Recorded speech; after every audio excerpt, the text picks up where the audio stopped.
Hello friends, good morning. இன்னைக்கு ஒரு morning vlog தான் பார்க்க போறீங்க. காலையில 5:30 ஆகுது. வீடு இப்படித்தான் இருக்குது. அங்க பாத்தீங்கன்னு சொல்லிச்சேன்னா தீபாவளிக்கு க்ளீன் பண்ணி வெளியில எறிகிற சாமானெல்லாம் கட்டி வேறையா வச்சுக்கிறோம். இனி அதெல்லாம் தூக்கி போடணும். அப்படியே வந்தீங்கன்னா கிச்சன் வந்து இப்படித்தான் இருக்குது. ஓகேயா தான் இருக்குது. கிச்சன் பெருசா ஒரு வேலையும் இல்லை. இந்த வெங்காயம் இதெல்லாம் எடுத்து நான் ரெக்கில் வைக்கணும். அதை காய வச்சிருந்தேன் நான் சுலகுல போட்டு. அதை நீ எடுத்து வைக்கணும். நாங்க இனி பிரேக்ஃபாஸ்ட்டை தான் பார்க்க போறோம். இன்னைக்கு என்ன பிரேக்ஃபாஸ்ட் செய்யறேன்னு சொல்லி கடகடன்னு சொல்லி பிரேக்ஃபாஸ்ட்டை செய்வோம். ஹஸ்பண்ட் வேலைக்கு போகணும். நான் வீட்டில் தான் இருக்கிறேன். இன்னைக்கு லீவு. இட்லி தோசை நேற்று அரைச்சது அதை எடுத்து வெளியில வச்சிருவோம். இங்க பாத்தீங்கன்னா அந்த கிராம் ஃபிளவர் போட்டு ஒரு பாக்ஸ்ல வச்சிருக்கிறேன். என்ன நான் பேக்கெட்ல இருந்து பாக்ஸுக்கு மாத்தினாலும் அதுல எக்ஸ்பைரி டேட் எழுதி வச்சிருவேன். நான் அதை ஃப்ரிட்ஜில் வச்சாலும் சரி வெளியில வச்சாலும் சரி அதுல அந்த பேக்கெட்ல இருக்கிற எக்ஸ்பைரி டேட் அந்த பாக்ஸ்ல எழுதி வச்சிருவேன். ஸோ எங்களுக்கு அது ஞாபகம் இருக்கும். ஏன்னா சில நேரத்துல நாங்க நிறைய நாளைக்குமே அதை பாவிக்கிறோம் இல்லை. ஸோ அப்ப எக்ஸ்பைரி டேட் என்னன்னு தெரியாம போயிடுமென்னுட்டு நேத்து கொஞ்சம் கழுவின பாத்திரங்கள் எல்லாம் இருக்குது. அதெல்லாம் எடுத்து இந்த ரேக்ல போட்டுட்டு இந்த இதுல வச்சுட்டு பிறகு எடுத்து உள்ளுக்குள்ள வைக்கலாம். இப்ப கடகடன்னு பிரேக்ஃபாஸ்ட் வேலையை பார்ப்போம். கழுவி இன்னும் காய் இல்லை பெருசா. இனி ஒரு வெயில் பட்டா தான் நல்லா இருக்கும்.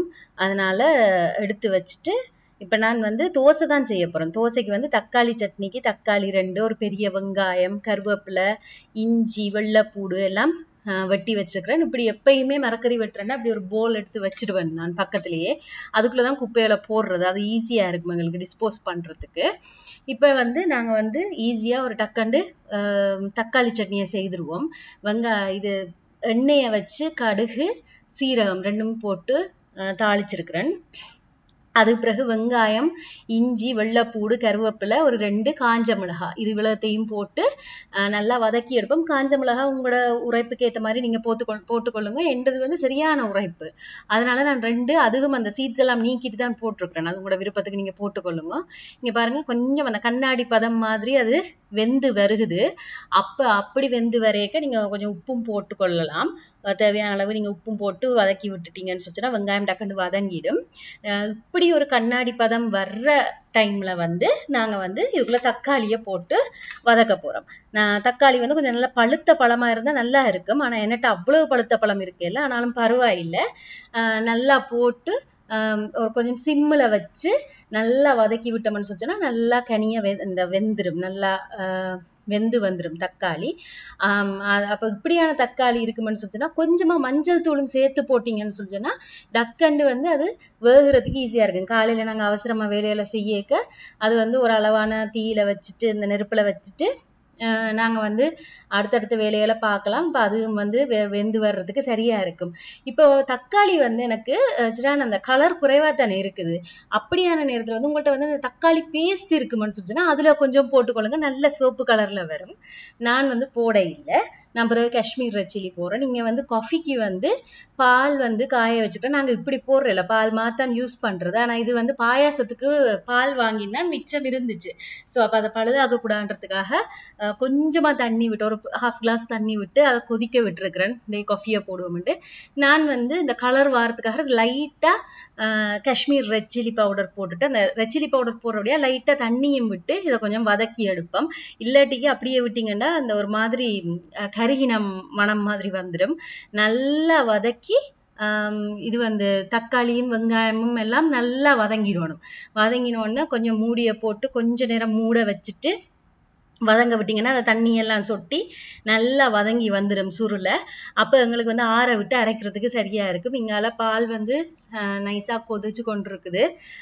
கொஞ்சம் ஸ்லோவா தான் கொதிக்குது. ஆனா காஃபிக்கு வந்து நிறைய கொதிக்க தேவையில்லை. அப்போ ஒரு அளவு நல்லா கொதிச்சு வரைக்க தேவையான அளவு சீனி அதுக்குள்ள போடுறேன். நான் போட்டுட்டு உங்களுக்கு தேவையான அளவு நீங்க சீனி போடுங்க. அல்லது இது நாட்டு சக்கரை கூட நீங்க போட்டுக்கொள்ளலாம்.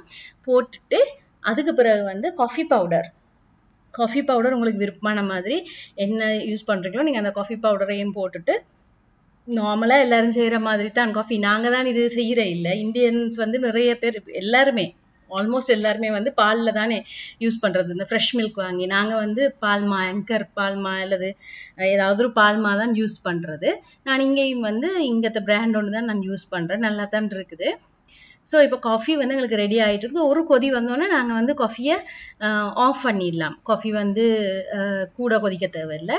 இப்போ இங்கால வந்து தோசை கல் காஞ்சிட்டு தோசையையும் நான் போட்டிருக்கிறேன். தோசை சுடுற சமயத்துல வந்து நான் உங்கள்ட்ட ஒரு விஷயத்த ஷேர் பண்ணலாம்னு சொல்லி யோசிக்கிறேன். என்னன்னு சொல்லி சொன்னா, இப்ப வந்து நாங்க எங்களோட லைஃப்ல ஏதாவது சாதிக்கணும், ஏதாவது செய்யணும்ன்ற ஒரு நோக்கத்துல வந்து ஓடிக்கொண்டிருக்கும் போது எங்களுக்கு வந்து நிறைய எனிமீஸ் இருப்பாங்க. எங்களை பிடிக்காத ஆக்கள் இருப்பாங்க.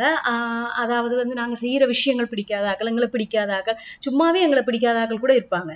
அவங்கள பற்றி வந்து நம்ம கவலைப்படணுமா இல்லையான்றது வேற விஷயம். அதை நாங்க பிறகு பார்ப்போம். ஆனா அவங்கள அட்லீஸ்ட் எங்களுக்கு தெரியுமோ இவங்களுக்கு எங்களை பிடிக்காது அப்படின்னு சொல்லி ஒரு விஷயம் எங்களுக்கு தெரியும். ஆனா எங்களோடயே கூட இருந்து கொண்டு சில பேர் வந்து எங்களை வந்து டிஸ்கரேஜ் பண்ணிட்டே இருப்பாங்க.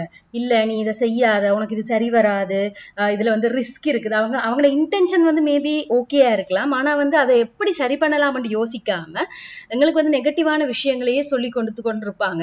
சோ அப்படியான ஆட்களை வந்து உங்களோட லைஃப்ல இருந்து, அது யாரா இருந்தாலும் சரி, கூடவே இருக்கிறவங்களா இருந்தா கூட ஒரு டிஸ்டன்ஸ்லயே நீங்க வச்சுக்கொள்ளுங்க. வீட்டுக்குள்ளேயே இருந்தா கூட நீங்க ஒரு டிஸ்டன்ஸ்லயே வச்சுக்கொள்ளுங்க. அது உங்களுக்கு நல்லது.